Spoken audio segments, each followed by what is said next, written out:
Sweet Science Sports. It's the sweet one. What's up, folks?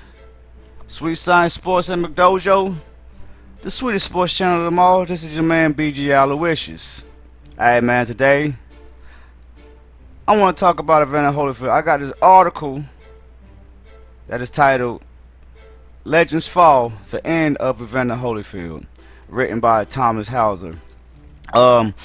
Everybody know that I'm a big Evander Holyfield fan, that he is my #1 boxer. And I do believe that he is the GOAT of boxing. Just check out my video on the 25th about me proving my case that Evander Holyfield is the GOAT of boxing. Alright. Let's get into this article written by Thomas Hauser. Understand that when I read a lot of these articles, this is the first time I read them. I have read this one because it was so long. So what I'm going to do, I'm going to read the beginning of it. I'm going to read the end of it because the middle is just a whole bunch of filler and everything. I just want to get to the bottom of this story. All right. James Toney versus Evander Holyfield. The night the whole world knew the journey was over. All right. Oh, boy. Look, man, this is bringing back sad memories for me now. Sad memories. Anyway, Evander Holyfield was boxing's consummate warrior and as pure a fighter as there ever was in the sport. He embodied the best of the reasons why fans are drawn to boxing. But all good things must come to an end. For Evander, the end of his days as an elite fighter came on October 4th, 2003, when he fought James Toney in Las Vegas. The public perception of Holyfield crystallized on July 12, 1986, when he outwilled the white Muhammad Qawi over 15 brutal rounds to claim the WBA cruiserweight crown. After that fight, bruised, battered, and badly dehydrated, Evander was taken to the hospital for overnight observation. I lay in that bed, Evander later remembered, and even though I won, I said out loud, "Oh Lord, I don't know if I want to do this anymore." But to be a true success, you have to endure hardship. Being a warrior isn't just being destructive. A warrior is a man who takes it to the end and doesn't quit, which is so true. And that's why Evander Holyfield was the real deal. That's why Evander Holyfield was the warrior. Alright? That's why. 4 years later, Holyfield knocked out James Buster Douglas to become the undisputed heavyweight champion of the world. More historic trumps followed, highlighted by a 1993 victory over Riddick Bowe and 2 conquests of Mike Tyson. Alright, Holyfield went on to say further, "I'm really not interested in being the baddest man on the planet." Alright, and he said this after knocking out Mike Tyson in the 11th round of their first encounter. Alright, Evander Holyfield said, "My only interest is being the best man in the ring." During the course of his career, Holyfield defeated Tyson, Bowe, Douglas, George Foreman, Larry Holmes, Michael Morrow, Pinklon Thomas, Michael Dokes, John Muez, Hassan Rahman, Franz Botha. That's 11 men who wore a major heavyweight championship belt at one time or another. "I fight people who fight back," Evander said. "My whole career, I fought people when they were at their best." Alright, y'all remember that. Evander Holyfield fought people at their best. You can't prove anything to me by doing it to someone else. You got to do it to me. And I don't look to beat somebody because he makes mistakes. I want to be better. But as he ready to fight James Toney, Holyfield's career was on the decline in the previous 5 years. He won twice in 7 bouts. He was 15 days shy of his 41st birthday and hasn't scored a knockout since 1997. Alright, this will be Holyfield's last fight, Toney pledged. "I'm retiring him. He's past his prime. He had his time. He can grab his Bible, bring his choir, do whatever. It don't matter. He's in trouble. It's going to be a bloody fight night. I'm going to give this old Southern boy an ass whooping. I got milk, baby! Who's next?" James Toney's crazy. James Toney is crazy. Alright, so I'm going to the bottom of this article.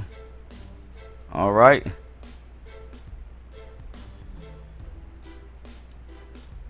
Holyfield versus Toney was a sad fight for people who cared about Evander Holyfield, like myself. If a fight can be made, Evander once said, I can win it. But as Larry Holmes has observed, sometimes the mind makes a date that the body can't keep. Holyfield versus Toney was a reality check for Evander, and the check bounced. Holyfield came out hard in round 1 and looked pretty good at the start, but Toney was difficult to hit flush.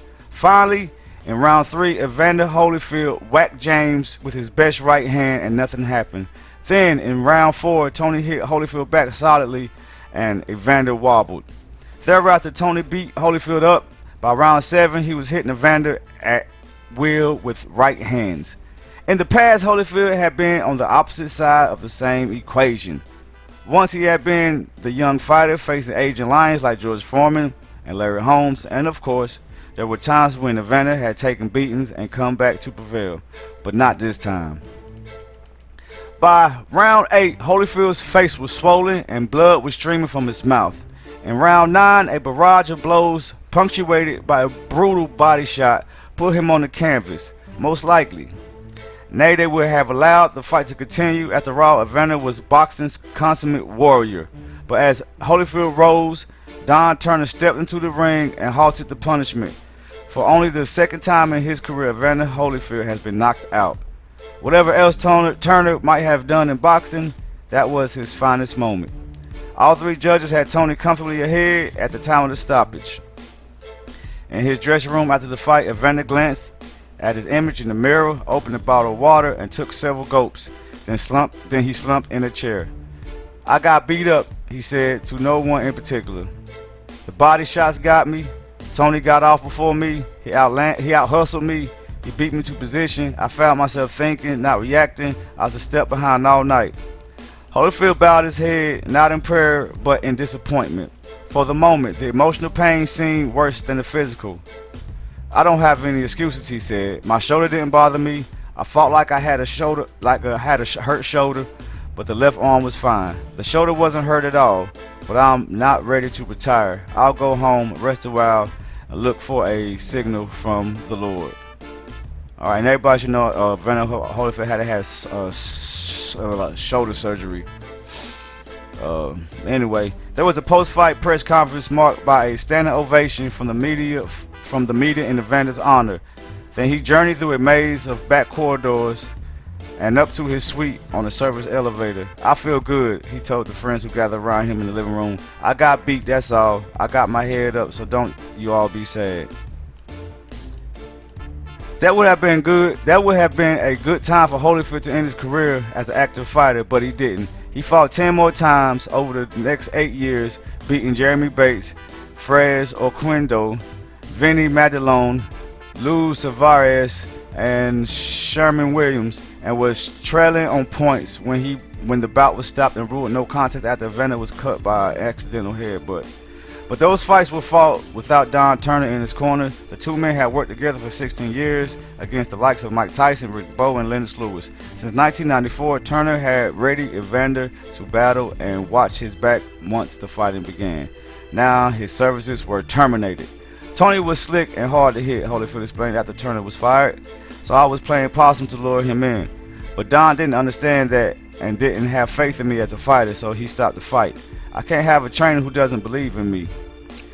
Turner surprisingly had a different take on things. Evander only hears what Evanders hear. The trainer responded, and if you don't tell him what he wants to hear, you're gone.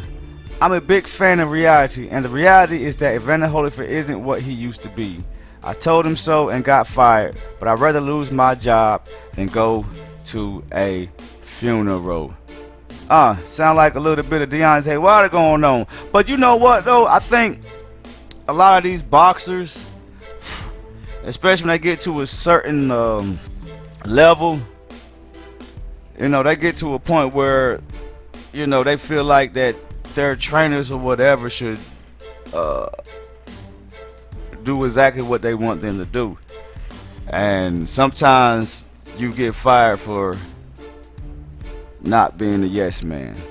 And that's just how it is. I mean, Evander Holyfield, big fighter, he's a legend, he had a lot of money, you know what I'm saying? So sometimes that stuff happens, you know what I'm saying? But, hey man, this Evander Holyfield is my boy. He stayed in too long, and his last fight should have been against James Toney. He wasn't gonna knock out James Toney. He wasn't gonna do nothing. If he would have got back up and survived the 12 rounds, he was still lost by decision. I mean, that's what it was. He just didn't have it all in him at that time. When you're 41, man, you fighting somebody like James Toney, man. Like, James Toney is quick. He's a defensive fucking wizard. Period. You know what I'm saying? Being 6-7 years younger than Holyfield. I mean, come on. But hey man, y'all sweet scientists, man. Y'all tell me what y'all think about this, man. Y'all think Holyfield stayed too long? Do y'all think that, you know, he did the right thing by having 10 more fights after that last one? Y'all just let me know, man. Hey man, this is Sweet Science Sports at McDojos, the sweetest sports channel of them all.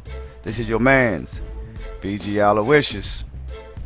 Hey man, y'all check me out on all my social media. Check my music out on BandLab, and check out my clothing store, GIF. Alright? It's all in the description. Alright?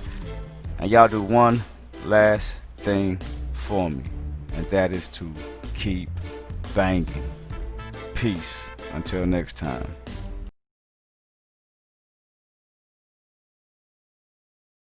Ding ding, motherfuckers.